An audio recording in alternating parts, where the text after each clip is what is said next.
इम्तियाज साहब यहाँ से मुंबई जाने की सोच रहे हैं। एक बात आपकी तरफ कोई से ख्वाहिश भी बताइए। एक बात सुनिए, मीरा रोड में जो हुआ, मीरा रोड कोई महाराष्ट्र का कोई रूरल एरिया नहीं है। मीरा रोड जो है कोई नगर के पास ऐसा एक मस्जिद के अंदर पथराव हुआ, वहां पर एक बच्चा का इंतकाल भी हो गया।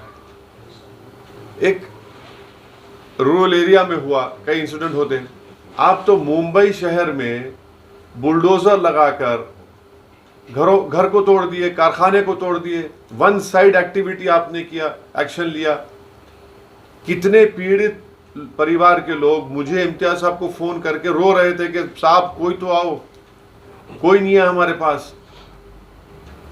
अब चुनाव आएगा तो पूरे भाग भाग के जाएंगे सब सेक्युलरिज्म के जो चौधरी हैं, जो हमको गाली देते।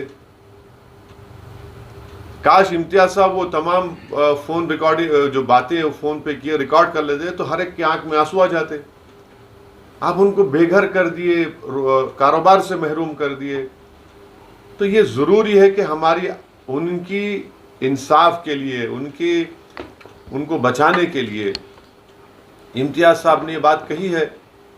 और इंशाअल्लाह ताला पार्टी फैसला करेगी, पार्टी कहाँ से लड़ेगी, पार्टी फैसला करेगी। पार्टी में अभी डिस्कशन हो रहा है, विचार हो रहा है, बहस हो रही है और पार्टी तय करेगी।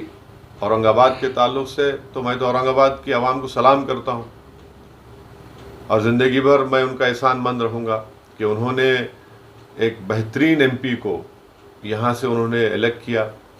और इम्तियाज़ जलील साहब का 5 साल का आप उनका परफॉर्मेंस देखेंगे पार्लियामेंट के अंदर, सबसे ज़्यादा सवालात इम्तियाज़ जलील और मैं पूछे।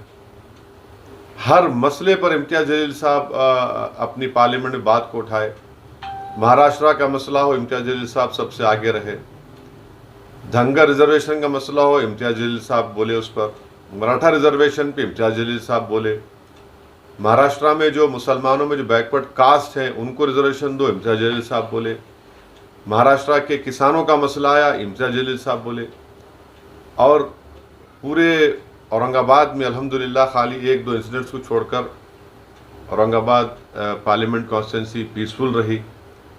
और औरंगाबाद की तारीख में, बल्कि महाराष्ट्र की तारीख में एक बहुत बड़े दंगे को होने से इम्तियाज़ जलील ने बचा लिया। आप मुझे बताइए कि कोई ऐसा एमपी होगा जो एक रिलीजियस प्लेस ऑफ वर्शिप के पास जाकर बैठ गया कि नहीं यहाँ पर हार्म होने नहीं दूंगा मैं। इतना बड़ा काम इम्तियाज़ जलील साहब किए। तो यकीनन औरंगाबाद की आवाम के लिए इम्तियाज़ जलील साहब बेहतरीन खिदमत की और इंशाअल्लाह ताला वो खिदमत करते रहेंगे। पार्टी फैसला करेगी, इसमें ज़्यादा आप लोग उसको स्ट्रेच मत करिए।